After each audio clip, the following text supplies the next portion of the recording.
दीपावली क्यों मनाई जाती है? सिर्फ राम के लौटने की खुशी में, या इसके पीछे कोई और राज है? क्या आप जानते हैं कि दीपावली सिर्फ एक त्योहार नहीं बल्कि एक ऐसी भावना है जो अंधकार से प्रकाश की ओर ले जाती है।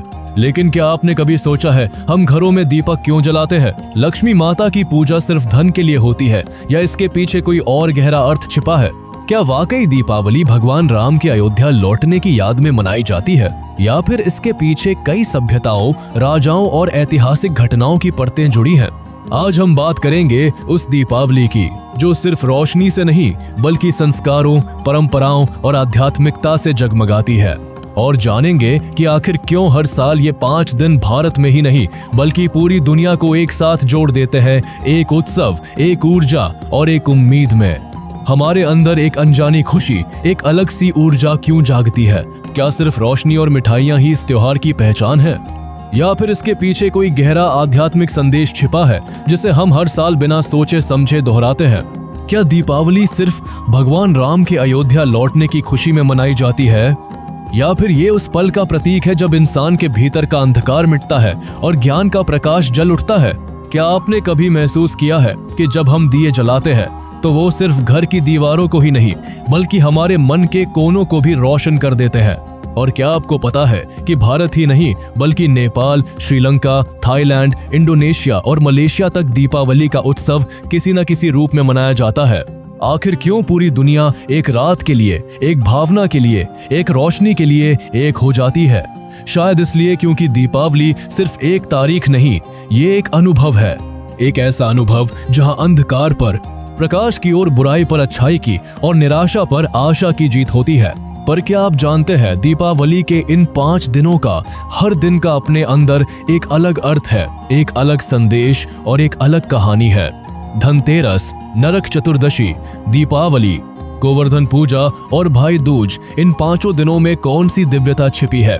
किस देवता की स्मृति जुड़ी है? और आखिर ये परंपराएं हमारे जीवन को क्या सिखाती हैं? आज हम सिर्फ त्योहार नहीं मनाएंगे, हम उसकी आत्मा को समझेंगे, क्योंकि जब आप दीपावली के असली अर्थ को समझेंगे तो आपको एहसास होगा कि असली दिया मिट्टी का नहीं बल्कि आपके अंतर मन का है। तो चलिए आज हम रोशनी की इस यात्रा की शुरुआत करते हैं और जानते हैं दीपावली सिर्फ एक पर्व नहीं बल्कि आत्मा की जागृति है। वीडियो को अंत तक जरूर देखिएगा क्योंकि आखिर में मैं बताऊंगा वो रहस्य जिसे जानकर आपकी दिवाली की सोच हमेशा के लिए बदल जाएगी। दीपावली का पहला दिन, जिसे हम धनतेरस कहते हैं, सिर्फ खरीदारी का नहीं बल्कि जीवन और स्वास्थ्य की रक्षा का प्रतीक है। यह तिथि कार्तिक कृष्ण पक्ष की त्रयोदशी को आती है। कहते हैं इस दिन धन्वंतरी देव, जो भगवान विष्णु के अवतार माने जाते हैं और जिन्हें आयुर्वेद का जनक कहा गया है, समुद्र मंथन से अमृत कलश लेकर प्रकट हुए थे। यही कारण है कि धनतेरस के दिन से दीपावली का शुभारंभ होता है, क्योंकि यह दिन स्वास्थ्य, दीर्घायु और समृद्धि की शुरुआत का प्रतीक है। समुद्र मंथन की सच्चाई और धनतेरस का जन्म। पुराणों के अनुसार जब देवता और दानवों ने मिलकर अमृत प्राप्त करने के लिए समुद्र मंथन किया तो उस मंथन से 14 रत्न निकले, जिनमें से एक थे धन्वंतरी भगवान, जो अमृत कलश लेकर प्रकट हुए। कहते हैं जब उन्होंने अमृत का कलश अपने हाथों में थामा, उसी क्षण ब्रह्मांड में पहली बार आरोग्य यानी स्वास्थ्य की शक्ति प्रकट हुई। और यही वह क्षण था जब यह दिन धन त्रयोदशी कहलाया, जिसका अर्थ है धन, समृद्धि और त्रयोदशी। बाद में धन त्रयोदशी शब्द धीरे धीरे धनतेरस बन गया। आज भी इस दिन पीतल, चांदी या सोने की वस्तु खरीदना इसलिए शुभ माना जाता है क्योंकि अमृत कलश का प्रतीक है, यानी जीवन में समृद्धि और सुरक्षा का आशीर्वाद। धन्वंतरी देव की आराधना और आयुर्वेद का जन्म। इस दिन की एक और बड़ी सच्चाई यह है कि आयुर्वेद, जो भारत की प्राचीन चिकित्सा पद्धति है, उसी दिन प्रकट हुई थी। धन्वंतरी देव ने मानवता को बताया कि स्वास्थ्य ही सबसे बड़ा धन है। उन्होंने जड़ी बूटियों, औषधियों और उपचार की वह ज्ञान धारा दी जो आज भी आयुर्वेद के रूप में हमारे जीवन का हिस्सा है। इसीलिए कहते हैं धनतेरस सिर्फ धन की पूजा का नहीं बल्कि शरीर और आत्मा दोनों की सेहत का दिन है। राजा हेम और यमराज की कथा। धनतेरस से जुड़ी एक अत्यंत प्रसिद्ध और सच्ची लोक कथा है, राजा हेम और उनके पुत्र की। कथा के अनुसार राजा हेम के पुत्र की कुंडली में मृत्यु योग था। वह विवाह के चौथे दिन सांप के काटने से मरने वाला था। लेकिन जब वह विवाह के बाद अपनी पत्नी के साथ घर आया, तब उसकी पत्नी को यह भविष्यवाणी पता चली। उसने ठान लिया कि वह अपने पति की रक्षा करेगी। उसी रात जब मृत्यु का समय आया, उसने अपने घर के दरवाजे पर दीपक जलाए, घर के चारों ओर सोने चांदी के आभूषण और सिक्के रख दिए और खुद भजन गाने लगी। जब यमराज मृत्यु के देवता सांप का रूप लेकर वहां पहुंचे, तो उन दीपों और चमकते आभूषणों की रोशनी से उनकी आंखें चकाचौंध गईं। वे घर में प्रवेश नहीं कर पाए। पूरी रात उन्होंने उस परिवार की दीवारों के पास बैठकर भक्ति संगीत सुना। सुबह होते होते मृत्यु का समय बीत गया और उस राजा का पुत्र जीवित बच गया। उस दिन से यमदीप दान की परंपरा शुरू हुई, जिसमें दीपक जलाकर घर के बाहर दक्षिण दिशा में रखा जाता है, ताकि मृत्यु और नकारात्मकता का प्रवेश न हो। यही दीपावली के पहले दिन की सबसे पवित्र और सच्ची परंपरा मानी जाती है। धन का असली अर्थ क्या है? आज हम इस दिन सिर्फ सोना, चांदी या बर्तन खरीदने को धन समझते हैं, लेकिन पुराणों के अनुसार असली धन है स्वास्थ्य, आरोग्य, संतोष, कॉन्टेंटमेंट, धर्म, राइचसनेस, ज्ञान, विजडम, और यही चारों धन्वंतरी देव के उपहार माने गए हैं। आधुनिक समय में धनतेरस का महत्व विज्ञान की दृष्टि से भी दीपावली के पहले दिन दीप जलाने का अर्थ है। वर्ष के उस समय वातावरण में नमी, जीवाणु और कीटाणु बढ़ जाते हैं। दीपों का घी और लौ वातावरण को शुद्ध करने में सहायक होता है। इसीलिए हमारे पूर्वजों ने कहा, दीपक जलाना सिर्फ धार्मिक नहीं बल्कि वैज्ञानिक परंपरा भी है। धनतेरस इस बात की याद दिलाता है कि धन का अर्थ सिर्फ पैसा नहीं बल्कि जीवन का संतुलन है। इसलिए जब आप इस दिन कोई वस्तु खरीदें तो एक संकल्प भी लें, मैं अपने शरीर, अपने परिवार और अपने समाज के स्वास्थ्य का ध्यान रखूंगा, क्योंकि असली धन वही है जो हमें लंबी आयु, शांति और सच्ची समृद्धि दे। इसीलिए कहा गया है, धनतेरस का दीप सिर्फ घर को नहीं, जीवन को रोशन करता है। अब सुनो दीपावली के दूसरे दिन यानी नरक चतुर्दशी की सच्ची, ऐतिहासिक और आध्यात्मिक कथा, जो न सिर्फ एक पौराणिक घटना है बल्कि बुराई पर अच्छाई की पहली जीत का प्रतीक भी है। यह कहानी इतनी गहरी है कि इसे समझने के बाद हर साल दीपावली का अर्थ और भी पवित्र लगने लगता है। दीपावली के दूसरे दिन को नरक चतुर्दशी, रूप चौदस या कई जगहों पर छोटी दिवाली कहा जाता है। यह दिन कार्तिक कृष्ण पक्ष की चतुर्दशी तिथि को आता है, यानी अमावस्या से ठीक एक दिन पहले। लेकिन क्या आप जानते हैं कि इस दिन को छोटी दिवाली क्यों कहा जाता है? इसका कारण छिपा है एक ऐसी युद्ध कथा में जिसमें भगवान श्री कृष्ण ने नरकासुर नामक असुर का अंत किया था, जो अपनी शक्ति और अत्याचार के कारण तीनों लोकों में भय का कारण बना हुआ था। नरकासुर का जन्म और अत्याचार की सच्चाई क्या है? कथा के अनुसार नरकासुर का जन्म पृथ्वी देवी यानी भूदेवी और भगवान वराह, जो विष्णु के अवतार से हुआ था। जब वह पैदा हुआ तब सारे देवताओं ने सोचा कि यह बालक महान होगा, क्योंकि उसके माता पिता दिव्य हैं। परंतु धीरे धीरे उसमें अहंकार और शक्ति का नशा बढ़ गया। उसने तपस्या कर भगवान ब्रह्मा से वरदान मांगा कि उसे कोई पुरुष न मार सके और वह अत्यंत बलशाली बने। वरदान मिलने के बाद नरकासुर ने पृथ्वी पर अत्याचार शुरू कर दिए। उसने देवताओं के आकाश लोक पर आक्रमण किया, उनकी कन्याओं का हरण किया और उनके रत्न, विशेषकर अदिति माता के कुंडल छीन लिए। यही नहीं, उसने 16,000 कन्याओं को अपने महल में बंदी बनाकर रखा था, जो अलग अलग राजवंशों और स्वर्गलोक की थी। उसकी क्रूरता इस हद तक बढ़ गई थी कि देवता भी उससे भयभीत हो गए। देवताओं की पुकार और श्री कृष्ण का निर्णय। जब अत्याचार असहनीय हो गया तब सभी देवता भगवान श्री कृष्ण के पास पहुंचे और कहा, प्रभु, नरकासुर ने तीनों लोकों में आतंक मचा दिया है, धर्म समाप्त हो रहा है। श्री कृष्ण ने कहा, जब धर्म संकट में हो तब उसका रक्षण मेरा कर्तव्य है। तभी उनकी पत्नी सत्यभामा, जो पृथ्वी देवी का ही अंश थी, उन्होंने कहा, प्रभु, नरकासुर का अंत एक स्त्री के हाथों से ही संभव है, क्योंकि उसे पुरुष से मृत्यु का वरदान नहीं मिला। भगवान ने मुस्कुराते हुए कहा, तो इस धर्म युद्ध में तुम मेरी सारथी बनोगी। श्री कृष्ण और सत्यभामा अपने गरुड़ वाहन पर सवार होकर नरकासुर के साम्राज्य प्रागज्योतिषपुर पहुंचे। वह राज्य आज के असम क्षेत्र में माना जाता है। युद्ध शुरू हुआ, आकाश में बिजली सी चमक रही थी और नरकासुर के लाखों सैनिक देवसेना पर टूट पड़े। श्री कृष्ण ने अपने सुदर्शन चक्र से असुरों का संहार शुरू किया, लेकिन नरकासुर अत्यंत शक्तिशाली था। उसने ब्रह्मास्त्रों और मायावी शक्ति से भगवान को घायल कर दिया। यह देखकर सत्यभामा क्रोधित हुई। उन्होंने धनुष उठाया और एक दिव्य बाण छोड़ा जो सीधा नरकासुर के हृदय में जाकर लगा। नरकासुर गिर पड़ा और मुस्कुराते हुए बोला, मुझे मृत्यु का भय नहीं प्रभु, बस एक वरदान दीजिए। मेरी मृत्यु के दिन लोग खुशियां मनाएं, दीप जलाए और एक दूसरे को मिठाइयां बांटे, ताकि मेरी मृत्यु को बुराई के अंत की निशानी के रूप में याद किया जाए। भगवान श्री कृष्ण ने कहा, तथास्तु। उसी क्षण से यह दिन नरक चतुर्दशी कहलाया, यानी नरक अंधकार का नाश करने वाला दिन। यह कथा सिर्फ युद्ध की नहीं बल्कि एक बहुत गहरा आध्यात्मिक संदेश देती है। सत्यभामा का रूप शक्ति का प्रतीक है, जो तब प्रकट होती है जब अन्याय अपनी सीमा पार कर जाता है, और कृष्ण का रूप सत्य का प्रतीक है। जब सत्य और शक्ति मिलते हैं तभी अंधकार यानी नरकासुर का अंत होता है। इसीलिए इस दिन हम दीप जलाते हैं ताकि अपने भीतर के अंधकार यानी अहंकार, क्रोध, लोभ और मोह का अंत कर सकें। 16,000 कन्याओं का उद्धार कैसे हुआ? नरकासुर के मारे जाने के बाद श्री कृष्ण ने उन 16,000 कन्याओं को मुक्त किया, लेकिन जब वे अपने परिवारों में लौटी तो समाज ने उन्हें स्वीकार नहीं किया। तब श्री कृष्ण ने सबका सम्मान बचाने के लिए उन सभी से विवाह किया, न कि भोग के लिए बल्कि उन्हें सम्मान, पहचान और सुरक्षा देने के लिए। यह घटना समाज के लिए एक बड़ा संदेश थी कि स्त्री का सम्मान सबसे बड़ा धर्म है, और जिसने उसे बंधन में रखा उसका नाम इतिहास से मिट गया। क्यों मनाते हैं छोटी दिवाली?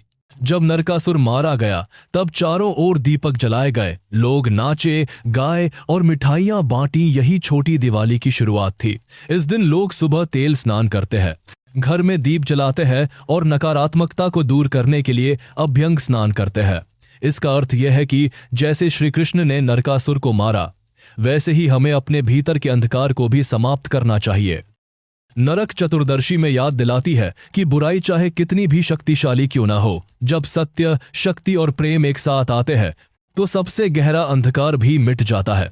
यही कारण है कि इस दिन जलाया गया दीपक विजय का दीपक कहलाता है, जो अंधकार पर प्रकाश की पहली जीत का प्रतीक है। इसीलिए लोग कहते हैं छोटी दिवाली नहीं, ये वो दिन है जब आत्मा के भीतर की बड़ी ज्योति जलती है। अब सुनो, दीपावली के तीसरे दिन यानी मुख्य दिवाली, लक्ष्मी पूजन और भगवान राम की अयोध्या वापसी की वो लंबी, सच्ची, ऐतिहासिक और आत्मिक कथा, जो न सिर्फ धार्मिक रूप से गहरी है बल्कि भावनात्मक और सांस्कृतिक रूप से भारत की आत्मा को दर्शाती है। यह वही दिन है जिसने सदियों से हर भारतीय के हृदय में प्रकाश की आशा जगा रखी है। दीपावली का तीसरा दिन, उसकी सच्ची कथा का इतिहास क्या है? यह वही रात है जिसका इंतजार साल भर किया जाता है। यह दिन है अमावस्या की रात, जब आसमान में एक भी चांद नहीं होता पर जमीन पर लाखों दीप जल उठते हैं। इस दिन को महालक्ष्मी पूजा, राम की अयोध्या वापसी और आध्यात्मिक जागरण तीनों के रूप में मनाया जाता है। यह सिर्फ एक उत्सव नहीं बल्कि हजारों वर्षों से मानव सभ्यता की आत्मा में गूंजती हुई कहानी है। अयोध्या में दीप जलने का कारण, श्री राम की वापसी की सच्चाई क्या है? सुनो, त्रेता युग में जब भगवान श्री राम ने अपनी पत्नी सीता और भ्राता लक्ष्मण सहित 14 वर्ष का वनवास पूरा किया और राक्षस राज रावण का वध कर धर्म की स्थापना की, तब अयोध्या नगरी में उनके लौटने की खबर फैली। 14 वर्षों तक अयोध्या में दीपक नहीं जले। नगरवासियों की आंखों में प्रतीक्षा की लाली थी और हृदय में प्रेम था। जब नंदीग्राम में भरत को खबर मिली कि राम लौट रहे हैं तो उन्होंने तुरंत कहा, अयोध्या को सोने की तरह सजा दो, आज धर्म और मर्यादा लौट रही है। फिर क्या था, हर गली, हर घर, हर चौखट पर दीपक जल उठे। यह वही रात थी अमावस्या की, जब कोई प्रकाश नहीं होता, पर उस रात हर दीपक अपने छोटे से प्रकाश से मिलकर अंधकार को हराने का संकल्प बन गया। और यही पहली दीपावली थी, अंधकार पर प्रकाश की विजय की रात। इसी रात से जुड़ी एक और पवित्र कथा है। जब समुद्र मंथन हुआ था तब 14 रत्नों में से एक रत्न महालक्ष्मी देवी भी प्रकट हुई। वह कमल के फूल पर विराजमान थी और उनके हाथों में धन, सौभाग्य और समृद्धि की आभा झलक रही थी। देवताओं ने उनका स्वागत किया और उन्होंने कहा, जहां स्वच्छता, सत्य, श्रम और श्रद्धा होगी वहां मैं सदैव निवास करूंगी। इसीलिए इस दिन घरों की सफाई, दीपों की सजावट और पूजन का इतना महत्व है। यह महज परंपरा नहीं बल्कि एक संकेत है कि जहां मन पवित्र हो वहीं लक्ष्मी आती है। दीपक का वास्तविक अर्थ क्या है, आइए जानते हैं। दीपक का अर्थ सिर्फ एक जलता हुआ दिया नहीं है। पुराणों में कहा गया है, दीपो भव, अर्थात तू स्वयं प्रकाश बन। दीपक के 5 हिस्से 5 तत्वों का प्रतीक है। मिट्टी यानी पृथ्वी तत्व, तेल या घी जल तत्व, वात बाती वायु तत्व, लौ अग्नि तत्व, प्रकाश आकाश तत्व। जब ये पांचों मिलते हैं तब दीपक जलता है। जैसे जब मनुष्य अपने अंदर के 5 दोष काम, क्रोध, लोभ, मोह और अहंकार को साध लेता है, तभी उसके भीतर आत्मदीप जलता है। दिवाली की रात अमावस्या की सबसे अंधेरी रात होती है, लेकिन यही अंधकार हमें याद दिलाता है कि प्रकाश का महत्व तभी समझ में आता है जब अंधकार हो, जीवन में अंधेरा छा जाए। तब एक दीपक अपने भीतर जलाना मत भूलना। दिवाली की रात वह अवसर है जब मनुष्य अपने भीतर की नकारात्मकता, दुख, ईर्ष्या, द्वेष, भय और भ्रम को मिटा सकता है। कहा जाता है इस रात ध्यान और प्रार्थना करने से मन अत्यंत शांत और ऊर्जावान हो जाता है। लक्ष्मी पूजन की परंपरा कब से शुरू हुई? इस दिन महालक्ष्मी, भगवान विष्णु, गणेश जी और कुबेर देव की पूजा की जाती है। लक्ष्मी जी का आगमन वहीं होता है जहां स्वच्छता है, विनम्रता है, सच्चाई है और श्रम का आदर है। घर में दीपक लगाने का अर्थ ये नहीं कि हम सिर्फ घर को रोशन करें, बल्कि हम ये कहें, माँ लक्ष्मी, मेरे मन की अंधेरी गलियों में भी प्रकाश भर दो। यह पूजा केवल धन की प्राप्ति नहीं, बल्कि समृद्धि, शांति और संतोष के लिए की जाती है। अयोध्या की गाथा और मानवीय भावनाएं क्या थी? जब राम अयोध्या पहुंचे तो पूरा नगर झूम उठा। माताएं आंसुओं में मुस्कुराएं, वृद्धों ने जय घोष किया और बच्चों ने फूलों की वर्षा की। यह कोई युद्ध की विजय नहीं थी, यह धर्म की वापसी थी। राम जब सिंहासन पर बैठे तब लोगों ने कहा, आज सिर्फ राजा नहीं लौटा, आज मर्यादा लौटी है। यह दिन हर मानव को यह याद दिलाता है कि चाहे अंधकार कितना भी गहरा हो, अगर भीतर सत्य की लौ जले तो विजय निश्चित है। आज हम दीपावली को सिर्फ त्योहार मानते हैं, लेकिन असल में यह आत्ममंथन का दिन है। दीपक जलाने का अर्थ है मैं अपनी आत्मा में जागृति का प्रकाश जलाता हूँ, और पटाखे फोड़ने का अर्थ अंधकार और नकारात्मकता के विस्फोट को मिटाना। इस दिन की सबसे गहरी शिक्षा यही है कि जीवन में प्रकाश बाहर से नहीं, भीतर से आता है। जब सारी रात दीपों की कतारें जलती है तो लगता है जैसे पूरा ब्रह्मांड कह रहा हो, मनुष्य तू भी दीप बन। अंधकार चाहे जितना गहरा हो, पर तू बुझना मत। यही कारण है कि भारत में यह त्योहार हजारों साल से वही रोशनी, वही श्रद्धा, वही भावना लेकर मनाया जाता है। क्योंकि दीपावली सिर्फ एक रात की बात नहीं, यह वो क्षण है जब मानव और दिव्यता एक साथ मुस्कुराते हैं। दीपावली की यही सच्चाई है, अंधकार पर प्रकाश की नहीं, बल्कि आत्मा पर प्रकाश की विजय है। अब सुनो, दीपावली के चौथे दिन यानी गोवर्धन पूजा की सच्ची, ऐतिहासिक और आध्यात्मिक कथा, जो सिर्फ परंपरा नहीं बल्कि प्रकृति और सम्मान का संदेश देती है। इस दिन की घटना इतनी महत्वपूर्ण है कि इसे समझकर दीपावली का महत्व और भी गहरा महसूस होता है। दीपावली का चौथा दिन, गोवर्धन पूजा की सच्ची कथा। दीपावली के चौथे दिन को गोवर्धन पूजा, अन्नकूट या अन्नपूर्णा पूजा भी कहा जाता है। यह पर्व खास तौर पर उत्तर भारत में बड़े उत्साह के साथ मनाया जाता है। लेकिन क्या आप जानते हैं कि इस दिन सिर्फ गोवर्धन पर्वत की पूजा क्यों की जाती है? यह जुड़ा है भगवान श्री कृष्ण की दिव्य लीला से, जिसमें उन्होंने गांव वासियों और पशुओं की रक्षा के लिए एक पर्वत को उठाया और असुर शक्तियों से सुरक्षा की। गोवर्धन पर्वत की कथा त्रेता युग में, जब इंद्रदेव वर्षा और आकाश के देवता गांव वासियों से नाराज हुए कि वे उनकी पूजा नहीं करते और गोवर्धन पर्वत की पूजा करते हैं, तब उन्होंने गांव पर भयंकर वर्षा की, जिससे बाढ़ आ गई और लोग डर और आशंका में घिर गए। तब कृष्ण ने कदम बढ़ाया, उन्होंने एक हाथ से गोवर्धन पर्वत उठाया और अपनी छोटी अंगुलियों के बल पर पूरे गांव वासियों और उनके पशुओं को उसके नीचे सुरक्षित रखा। यही वह दिन था जब गांव वासियों ने जाना, सच्ची भक्ति और विनम्रता ही असली सुरक्षा और शक्ति है। गोवर्धन पूजा का दूसरा गहरा अर्थ है प्रकृति और पशुओं का सम्मान। गोवर्धन पर्वत उस समय का कृषि और पशुपालन का केंद्र था। यहाँ से गांव वासियों को घास, जल और भोजन मिलता था। कृष्ण ने यह सिखाया कि अगर हम प्रकृति और पशुओं का सम्मान करेंगे तो हमें जीवन में सुख, समृद्धि और सुरक्षा प्राप्त होगी। इसलिए इस दिन गाय, बैल और अन्य पालतू पशु को पूजा जाता है। अन्नकूट की परंपरा कहाँ से शुरू हुई? गोवर्धन पूजा के दिन गांव वाले अन्नकूट बनाते हैं, यानी अलग अलग प्रकार के अनाज, दालें और व्यंजन गोवर्धन पर्वत के आकार में सजाए जाते हैं। इसका उद्देश्य यह दिखाना है कि प्रकृति हमें जो देती है उसका आदर और धन्यवाद करना चाहिए। इस दिन लोग एक दूसरे को भोजन भी बांटते हैं, यह संदेश देते हुए कि समाज में सहयोग और एकता सबसे बड़ी पूर्ति है। गोवर्धन पूजा केवल बाहरी पर्वत की पूजा नहीं है, यह हमें यह सिखाती है कि अपने भीतर की जिम्मेदारी और कर्तव्य को पहचानो, प्रकृति और जीव जंतुओं के प्रति सम्मान रखो। अहंकार, लालच और घमंड को छोड़कर सच्ची भक्ति करो। जैसे कृष्ण ने अपने प्रेम और भक्ति से गांववासियों और पशुओं की रक्षा की, वैसे ही हमें भी अपने जीवन में सच्चाई और सेवा के साथ कदम रखना चाहिए। आज भी इस दिन लोग गोवर्धन पर्वत की झांकियां बनाते हैं, घर और मंदिर में अन्नकूट सजाते हैं और समाज में भोजन और संसाधन बांटते हैं। यह पर्व हमें याद दिलाता है कि प्रकृति, पशु और मानव एक दूसरे के सहयोग से ही सुरक्षित रह सकते हैं। इसलिए कहा गया है कि गोवर्धन पूजा केवल पर्वत की पूजा नहीं, बल्कि जीवन में सहयोग, सम्मान और संरक्षण का प्रतीक है। गोवर्धन पूजा हमें सिखाती है कि असली शक्ति प्रेम और भक्ति में है, अहंकार में नहीं। प्रकृति और पशु हमारे जीवन के अभिन्न अंग हैं। समाज और परिवार के लिए योगदान करना ही असली अन्नकूट है। जब हम इन सिद्धांतों को अपनाते हैं तो हर दीपक और हर पूजा का अर्थ केवल रोशनी और समृद्धि नहीं, बल्कि जीवन की रक्षा और जागृति बन जाता है। अब बात करेंगे दिवाली के 5वें दिन भाई दूज की। भारत एक ऐसा देश है जहां हर त्योहार के पीछे एक भावना होती है। दिवाली की रात जब दीपों की रोशनी आसमान को सजाती है तो 5वें दिन एक और दीप जलता है। वो है भाई बहन के स्नेह का दीपक, भाई दूज का दीपक। यह दिन केवल तिलक और उपहारों का नहीं, बल्कि उस प्रेम का प्रतीक है जो सदियों से भारतीय संस्कृति की आत्मा में बसता है। इसकी शुरुआत सूर्यदेव के घर से हुई। बहुत पुरानी बात है। देवताओं के राजा सूर्यदेव का घर स्वर्गलोक में रहते थे। उनकी पत्नी का नाम संज्ञा देवी और उनके 2 बच्चे, पुत्र यमराज और पुत्री यमुना थी। यमुना बहुत पवित्र हृदय वाली, स्नेही और शांत स्वभाव की थी। वह अपने भाई यमराज से अत्यधिक प्रेम करती थी।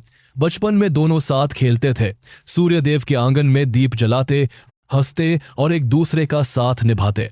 परंतु जैसे जैसे समय बीता, यमराज को मृत्यु लोक का दायित्व मिला। वो नरक और मृत्यु के स्वामी बन गए, जिनका काम था पापियों को दंड देना और आत्माओं को उनके कर्मों के अनुसार स्थान देना। अब वे अपने कार्यों में इतने व्यस्त हो गए कि अपनी बहन से मिलने का समय ही नहीं निकाला पाए। यमुना हर दिन अपने भाई का इंतजार करती, सूर्यास्त के समय घर के द्वार पर दीप जलाती और मन में कहती, हे प्रभु, आज मेरा भाई आ जाए। यमुना अपने भाई के लिए रोज प्रार्थना करती थी। वह नदियों में स्नान करती, तिलक करती और संकल्प लेती, जब तक मेरा भाई मेरे घर नहीं आएगा, मैं हर दिन उसका स्वागत करने की तैयारी करती रहूंगी।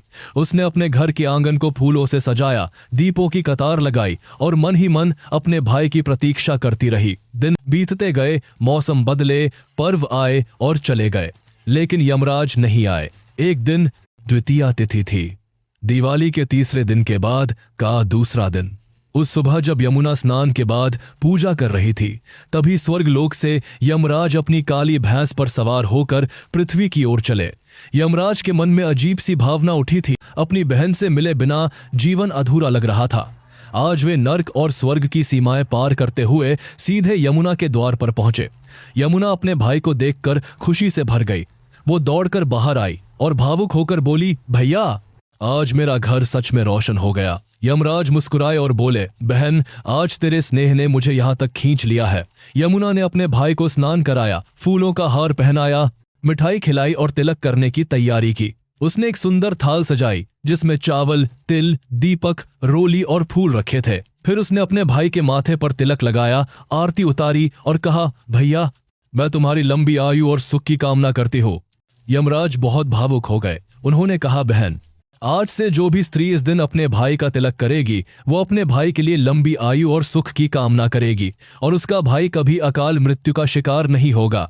यमराज ने यह भी कहा, जो बहन इस दिन स्नान के बाद अपने भाई का स्वागत करेगी, उसे स्वर्गलोक की प्राप्ति होगी और जो भाई अपनी बहन का तिलक करवाएगा, उस पर यम का कोप कभी नहीं पड़ेगा। यह कहकर यमराज ने अपनी बहन को अनेक आशीर्वाद दिए और उसे अमूल्य वस्त्र और आभूषण भेंट किए। इस प्रकार भाई दूज का पर्व शुरू हुआ। समय के बाद भाई दूज का पर्व शुरू हुआ। साथ यह परंपरा फैली, युग बदले, लेकिन यह प्रेम कथा अमर रही। त्रेता युग में जब भगवान राम 14 वर्ष के वनवास के बाद अयोध्या लौटे, तो माता कौशल्या और माता सुमित्रा ने भी अपने पुत्रों का तिलक कर भाई दूज की परंपरा निभाई। द्वापर युग में भगवान श्री कृष्ण ने नरकासुर का वध के करने के बाद अपनी बहन सुभद्रा से तिलक कराया। सुभद्रा ने भी अपने भाई का स्वागत दीपों और फूलों से किया था। कहा जाता है कि उसी दिन से भाई दूज के तिलक की परंपरा पूरे भारत में फैल गई। आज भी जब दिवाली के दीप मध्यम पड़ने लगते हैं तो 5वें दिन फिर एक नई रौनक लौट आती है। सुबह बहनें स्नान करती है, नए कपड़े पहनती है, थाली सजाती है जिसमें तिलक, मिठाई, फूल और दीप रखती है। वो अपने भाई के माथे पर तिलक करती है और कहती है, भैया तुम्हारा जीवन खुशियों से भरा रहे। भाई भी अपनी बहन को उपहार देते हैं, कभी कपड़े, कभी पैसे, कभी मिठाई, लेकिन असली तोहफा तो वो मुस्कान है जो दोनों के चेहरों पर दिखती है। भाई दूज केवल एक त्योहार नहीं, ये रिश्तों की शुद्ध भावना का प्रतीक है। ये दिन सिखाता है कि भाई बहन का रिश्ता केवल खून से नहीं, प्यार और रिश्ता विश्वास से जुड़ा होता है। दिवाली की रोशनी जब मिटने लगती है तो भाई दूज का दीप फिर से रिश्तों में गर्माहट भर देता है। यह त्योहार याद दिलाता है कि परिवार का सच्चा सुख एक दूसरे की मुस्कान में छिपा होता है। भाई दूज का असली अर्थ यही है, प्यार, सुरक्षा, अपनापन और आशीर्वाद। इस दिन बहन अपने भाई के लिए प्रार्थना करती है और भाई अपनी बहन की खुशी के लिए कुछ भी करने को तैयार रहता है। दीपक की लौ की तरह ही यह रिश्ता भी जीवन भर जलता रहे, गरम, उजला और पवित्र। अगर आपको हमारा वीडियो अच्छा लगा हो तो एक लाइक जरूर करें और इसी तरह के इंटरेस्टिंग वीडियो देखने के लिए हमारे चैनल को सब्सक्राइब जरूर करें।